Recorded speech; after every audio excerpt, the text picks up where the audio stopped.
ஐயனார் துணை சீரியல்ல வானதிய அப்படியே அந்தர்பல்ட்டி அடிச்சு என்னால இந்த கல்யாணம்லாம் பண்ணிக்க முடியாது.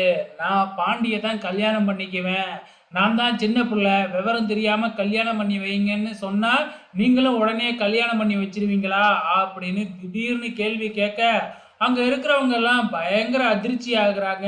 அதுலயும் வானதியோட தாய் மாமாவும், அத்தைக்கும் பயங்கரமா கோவம் வருது. ஓ! இந்த வேலை வேறையா நடந்திருக்கா? இத தெரியாம என் அக்கா பையன வேறயா நான் இந்த பொண்ணுக்கு கல்யாணம் பண்ணி வைக்கணும்னு முடிவு பண்ணிட்டேனே! இவ காதல் வேறையா பண்ணியிருக்காளா? இதெல்லாம் ஏன் மறைச்சீங்க? அப்படின்னு சொல்லி அவங்க வேறையா சண்டை போட்டுக்கிட்டு இருக்கிறாங்க. ஸோ இங்க எவ்வளோ சொன்னாலும் வானதி மறுபடியும் வந்து பார்த்தீங்கன்னா, தான் புடிச்ச காலுக்கு 3 காலு தான் அப்படிங்கிற மாதிரி, என்னால பாண்டிய தவிர வேற யாரையும் கல்யாணம் பண்ணிக்க முடியாது. அதுவும் மீறி நீங்க கல்யாணத்துக்கு ஏற்பாடு பண்ணீங்கன்னா, கல்யாணத்தன்னைக்கு நான் பாண்டி கூட ஓடி போயிடுவேன் அப்படின்னு மிரட்ட ஆரம்பிச்சிடுது.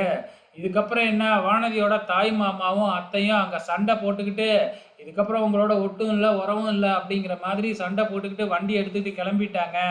ஸோ இந்த பக்கம் வானதியோட அப்பாவுக்கு வானதி மேல பயங்கரமான கோவம். அது மட்டும் இல்ல பாண்டிய பார்த்து, "பாண்டி நீயும் வந்து பார்த்தீங்கன்னா, இவள கல்யாணம் பண்ணிக்காத. இவள நீ கல்யாணம் பண்ணிக்கிட்ட முடிஞ்சு போச்சு உன் வாழ்க்கையே. நீயும் தப்பிச்சுக்க. இவலாம் நிமிஷத்துக்கு ஒரு தடவ பேச்ச மாத்துறவ."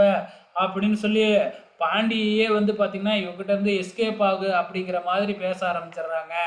ஸோ இதுக்கப்புறம் என்ன நடக்குது அப்படின்னு பார்த்தீங்கன்னா, நம்ம பாண்டியே அவங்க கிட்டலாம் மன்னிப்பு கேட்குறாப்புல வானதி சார்பா. "கவலைப்படாதீங்க" அப்படின்னு சொல்லிட்டு, "இன்னும் 6 மாசத்துல நீ இவள கல்யாணம் பண்ணிக்கிறியோ, இல்ல என்ன பண்ணுவியோ எனக்கு தெரியாது. 6 மாசம் தான் உனக்கு டைமு." அப்படிங்கிற மாதிரி குடுத்துருக்குறாங்க. ஸோ நடந்த விஷயத்த எல்லாமே பாண்டி வந்து வீட்ல சொல்லிக்கிட்டு இருக்கிறாப்புல நம்ம பல்லவன், சோழன், சேரன் கிட்ட. ஸோ சொல்லி வந்து பார்த்தீங்கன்னா, 6 மாசம் தான் டைமு அப்படிங்கிற மாதிரி சொல்ல, இந்த பக்கம் என்னடான்னா நம்ம நிலா, சோழனுக்கு 6 மாசம் டைம் குடுத்துருக்குறாங்க.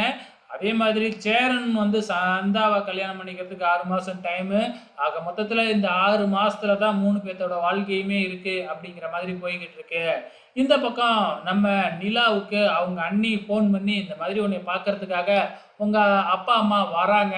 அப்படிங்கிற விஷயத்த சொல்றாங்க. இத கேட்ட உடனே நிலாவுக்கு கொஞ்சம் அதிர்ச்சியா இருக்கு. எதுக்கு வராங்கன்னு தெரியலையே அப்படின்னு கொஞ்சம் பயப்பட ஆரம்பிக்கிறாங்க. ஸோ சேரன்கிட்டயும் இந்த விஷயத்த சொல்ல, சேரன் வீட்டுக்கிட்ட இருக்கிறவங்க எல்லாத்துக்கிட்டையும் சொல்லி வீட்ட ரெடி பண்ணிக்கிட்டு இருக்கிறாப்புல. ஸோ வெயிட் பண்ணி பார்க்கலாம் நாளைக்கு என்ன நடக்க போகுதுன்னு.